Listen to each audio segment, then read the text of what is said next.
Hello friends, welcome to my channel. Today's class we are going to learn about the origin of language. We know that in the origin of language we have four theories. Those are bow-wow theory and ding-dong theory, pooh-pooh theory and the gesture theory. Right, so these are the most important four theories. Right, so we have many more theories, but these are the four important theories which one should learn, right, which are very useful for all your upcoming examination. Let's see what is bow-wow theory. According to this theory, language began when our ancestors started imitating the natural sounds. Right. So natural sounds in the sense, what do you mean by natural sounds? Here, natural sounds in the sense the sounds which comes from the animals, right? So the sounds which comes from the animals, right? So here you should observe this with the sounds which comes from the natural sounds in the sense like the sounds have been which have been produced by the animals, right? Birds and all, right? Around them, the first speech was onomatopoeic. Onomatopoeic. What do you mean by onomatopoeic? Onomatopoeic in the sense the sounds, the various sounds. When we are discussing something about the sounds, then it comes under onomatopoeic. See, here the Bow-wow theory tells us about how the language, initially, how the language has been started, right? So during our ancestors' time, the language has evolved in the onomatopoeic manner that from the natural sounds. What could be the natural sounds, friends? So like a meow, splash, cuckoo, bang, how about? So these all are the sounds which have been produced by the various animals, right? In this, that means this theory tells us that human has started his communication by hearing the sounds of the animal and imitating the same sounds with the other human being. We used to see the child, isn't it? A little child. So what happened if you might have seen the baby of 1 year baby, 1.5 year baby, when the baby, if she or he starts observing the animals, if he or she started to observe the dog, isn't it? When it starts barking, then there is just a bow bow has come here. In the sense, what happened? Imitation has started. So such a kind of imitation, isn't it? The sharing of knowledge, in the sense, the sharing of this communication skills have been started with this bow theory, right? So this is about the bow theory. Yes. So now let us see what were the drawbacks of this theory. Right. Let us see the drawbacks of this bow theory. So here, relatively few words are onomatopoeic. Yes, onomatopoeic in the sense the sounds. Yeah.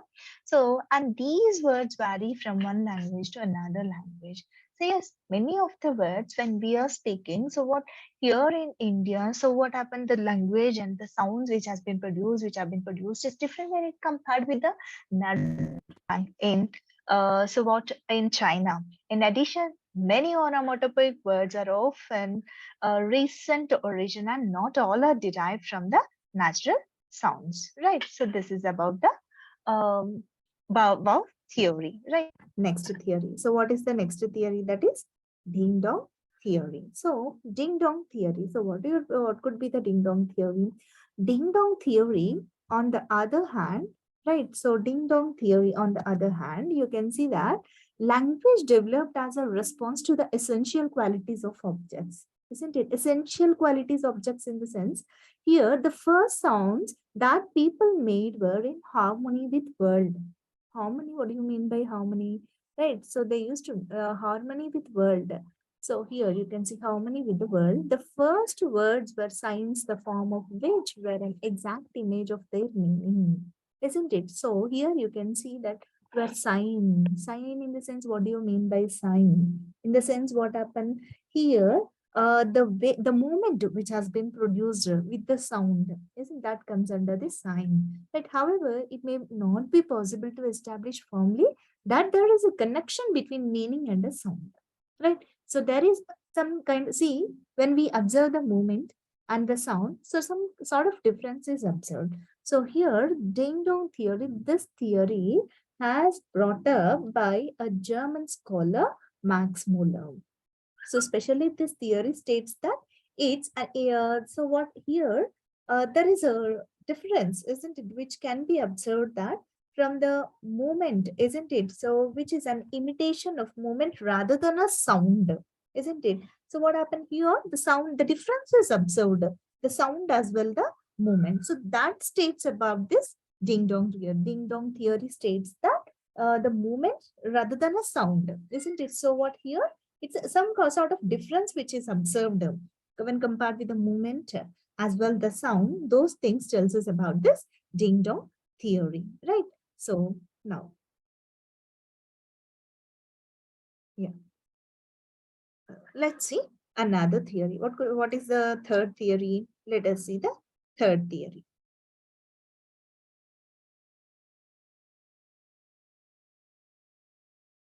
So the third theory is Pooh-pooh theory. So what is this Pooh-pooh theory? So the Pooh-pooh theory claims that the first speech originated from involuntary and spontaneous cries of surprise, dislike, pain, hunger, and other emotions. However, animals make interjections too, and yet they did not develop language. And of the many languages in existence, the interjections are limited and they are also language specific. So what interjections, that emotional feelings which comes, isn't it? So those are not pre-planned, whatever the interjection, the emotional feelings, isn't someone died. So we don't have any kind of plan that we have to cry in advance, right? So that's in such a way, the things which comes emotionally at the time, so that comes under this Pooh-pooh theory. So what happened here, you can see that the Pooh-pooh theory, isn't it? You can see here the Pooh-pooh theory claims that the first speech originated involved, there is no specific plan and spontaneous cries, isn't it? So how the human beings started observing the animals, why the animals used to cry, fight, and they used to express their happiness, emotions, and spontaneously. So that is nothing but interjection. So what this theory is interjection or proof. This theory is also called as interjectory theory. So why this theory is called interjection theory? Because sudden feelings which have been observed, isn't it? So what to express that sudden feelings? There was no prior kind of action and all, like surprise, dislike, pain, hunger, for all these times. So these kind of emotions to present, there is no prior practice or prior imitation is not required. So such a kind of emotion, such a kind of projection which has been made, those all comes under this Popo theory, right? However, animals make interjections too, and yet they did not develop language. Language has not been developed, but then they used to present it. From those aspects, the human beings started emerging the various kinds of sounds, and from that, the language has been arrived, right? So, what do you mean by Pofu theory? Pofu theory is nothing but the interjectory feelings, the emotions, isn't surprise or dislike or pain or hunger, the feelings which comes randomly, right? So those all comes under the Pofu theory. And of the many languages in existence, the interjections are limited and they're also language specific. This is all about the Pofu theory, right? So now let's see another theory. So what is the another theory? Let us see now. It is gesture theory. So what could be the gestures theory? Let us see, right? So here you can see the gesture theory. So what is gesture theory? The gestural theory of language evolution started so what happened here? Before that, I've explained to you about the Popo theory, which tells us about the emotions. When emotion comes, what happened? The expressions have been changed.